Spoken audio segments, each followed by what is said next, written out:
پاکستان کی political class کو especially Peoples party کو تو کبھی نہیں ملتی.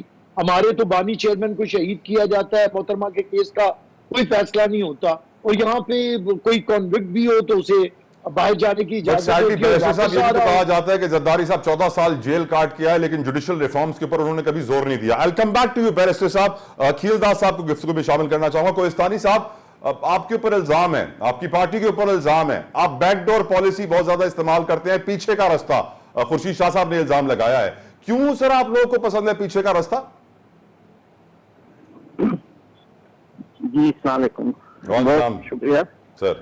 مجھے نہیں پتا کہ جو خورشید شاہ صاحب یہ بات کر رہے ہیں, تو جو خورشید صاحب کہہ رہے ہیں کہ وہ سمجھتے ہیں کہ ان کی ڈیل ہے اور ڈیل کر کے آ رہے ہیں, عوام کی طاقت سے نہیں آ رہے ہیں. تو نواز شریف صاحب عوام سے ملنے آ رہے ہیں, مینار پاکستان میں ان کو خطاب کرنے آ رہے ہیں, تو یہ عوام کا رابطہ نہیں ہے تو اور کیا ہے؟ جہاں تک یہ کہتے ہیں تو یہ محترمہ شہید بے نظیر بھٹو صاحبہ جب 2007 میں آئی تھی تب بھی یہ کہا جاتا تھا کہ یہ محترمہ جو ہے این آر او کر کے مشرف سے آئی ہے. تو اب نواز شریف صاحب کے لیے کہتے ہیں این آر او کرتا ہے, تو اگر یہ این آر او میاں صاحب کرتے یا محترمہ کرتی تو مجھے بتائیں 3 دفعہ ان کو ڈسکوالیفائی الیکشن سے دور رکھا گیا, 2002, 2008, 2018. ہائیجیکنگ کے جھوٹے کیسز بنائے گئے, پاناما کا ڈرامہ رچا کے اس کو نائل کیا گیا, کیسز اس کی بیٹی کو گرفتار کیا گیا, اس کی پارٹی پہ کریک ڈاؤن کیا گیا, اس کے سینئر رہنما سارے گرفتار ہوئے, شہباز شریف صاحب پارٹی کے صدر گرفتار ہوئے. تو جو پارٹیاں این آر او کرے گی, جو بات چیت کرے گی, تو وہ کیا جیلوں میں رہیں گے؟ وہ کیا 3 الیکشن؟ لیکن کوہستانی صاحب, وداؤٹ ڈیو ریسپیکٹ سر, میں یہاں پہ کچھ ایڈ کر دوں چھوٹی سی بات. جو بھی پارٹی ہارتی ہے وہ جیتنے والی پارٹی پہ یہی الزام لگاتی ہے کہ وہ پیچھے کا رستہ استعمال کر کے آئی ہے. آخر یہ ہماری سیاست سے پیچھے کا رستہ بند کیوں نہیں ہو سکتا حضور؟ دیکھیں نواز شریف صاحب جب بھی آتے ہیں منشور لے کے آتے ہیں. 2013 میں جب انہوں نے الیکشن کی تھی ایک منشور لے کے آئے تھے, اور اس منشور پہ عمل درآمد 4 سال اس نے کیا. آپ نے دیکھا ملک میں لوڈ شیڈنگ ختم ہوئی, اندھیرے ختم ہوئے, روشنی بحال ہوئی, دہشت گردی ختم ہوئی. ہم نے ڈیلیور کیا, ہمیں عوام منتخب کرتی ہے.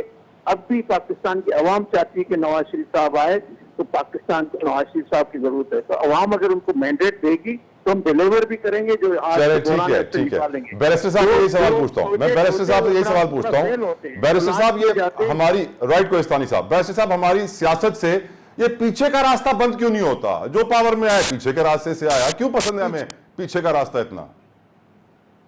دیکھیے میرے خیال سے یہ پاکستان کی بدقسمتی ہے, یہاں پہ سیاسی اداروں کو مضبوط ہونے نہیں دیا گیا, اور سیاسی جماعتوں نے بھی خود کو مضبوط نہیں کیا, اپنے آپ کو انسٹیٹیوشن نہیں بنایا. اور اس کی وجہ یہ ہے کہ زیادہ تر پولیٹیکل پارٹیز ایسی ہیں کہ جو بنی ہی ان کے ہاتھوں میں ہے.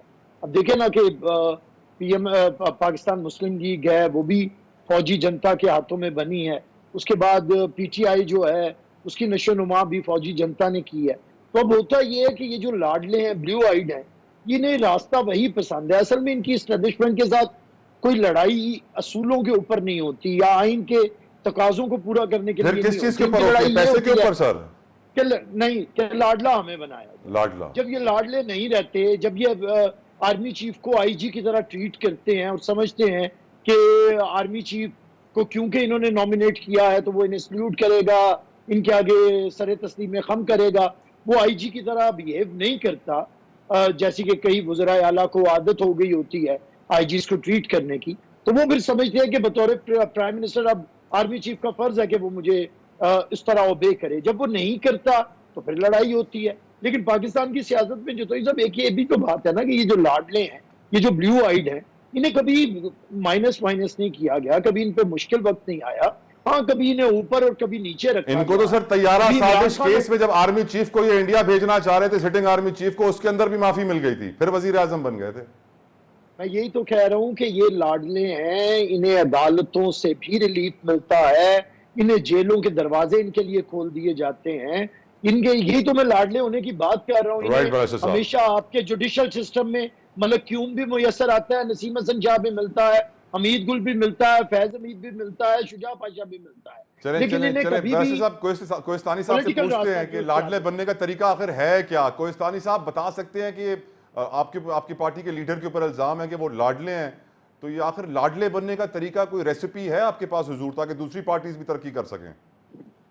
دیکھیں 2008 کے بعد جب محترمہ شہید کی شہادت ہوئی 7 میں، اس کے بعد پنجاب کے لوگوں نے اپنے دل کے دروازے پیپلز پارٹی کے لیے ہمیشہ بند کر دیے. پیپلز پارٹی کو پنجاب سے ووٹ نہیں ملتا، تو اس میں یہ کہتے کہ آپ لاڈلے ہو. بھائی آپ کی کارکردگی 2008 سے 13 تک لوگوں نے دیکھی، اس سے پہلے ہی پنجاب کی عوام نے فیصلہ کر لیا وہ آپ سے دور ہے. تو جب پنجاب میں آپ کو مینڈیٹ نہیں ملتا ہے تو آپ کا جو لاڈلا ہے اس کو وزیر اعظم نہیں بن سکتا. تو اس میں ہمارا قصور نہیں ہے.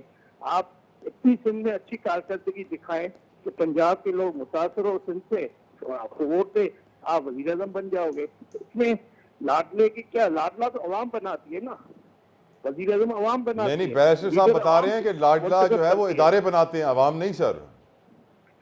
نہیں دیکھیں نا، اگر یہ ہے تو پھر پیپلز پارٹی 2008 میں سندھ کا جو مینڈیٹ لے کے آئی ہے، جو مینڈیٹ ابھی 3 دفعہ وہ سندھ میں بنا ہے، تو وہ سندھ کی عوام نے اس کو مینڈیٹ دیا ہے نا. پھر وہ بولے کہ ہمیں بھی سلیکٹ کیا جاتا ہے. اگر عمران خان 18 میں سلیکٹ ہوا تو پھر یہ بھی سلیکٹ ہوئے. یہ بات نہیں ہے، عوام کو فیصلہ کرنے دیا جائے. عوام لاڈلا بنائے یا وزیر اعظم بنائے یا سر کا تاج بنائے، یہ پاکستان کی عوام کو فیصلہ کرنے دیا جائے. رائٹ. بیرسٹر صاحب آج ایک اور بڑی ڈیولپمنٹ یہ تھی کہ پی ٹی آئی کے سابق رہنما میں کہوں گا فاروق حبیب جو اب پی ٹی آئی کو الوداع کہہ گئے ہیں، استحکام پاکستان پارٹی میں آ گئے ہیں. یہ پی ٹی آئی کی جو وکٹیں گر رہی ہیں حضور، یہ نون لیگ میں بھی نہیں آ رہی، پیپلز پارٹی میں بھی نہیں آ رہی، استحکام پاکستان پارٹی میں جا رہی ہیں. اس سے کیا ہمیں سمجھنا چاہیے؟ کیا پیپلز پارٹی نون لیگ اچھی پارٹیز نہیں ہے سر؟ دیکھیے یہ تو ان کا آپشن ہے. میں سمجھتا ہوں کہ پی ٹی آئی کے لوگوں نے اس قسم کا رویہ رکھا ہے کہ ان کے لیے کوئی شاید پولیٹیکل پارٹی میں جگہ نہیں ہے. اور دوسرا یہ کوئی پولیٹیکل اس طرح میں یہ جو لوگ آئے تھے، حبیب صاحب ہیں یا ایسے بہت سے لوگ ہیں، یہ کوئی پولیٹیکل اینیمل تو نہیں تھے یا پولیٹیکل ورکرز تو نہیں تھے. یہ تو آئے تھے ایک طریقے سے، صرف ایک راستے سے.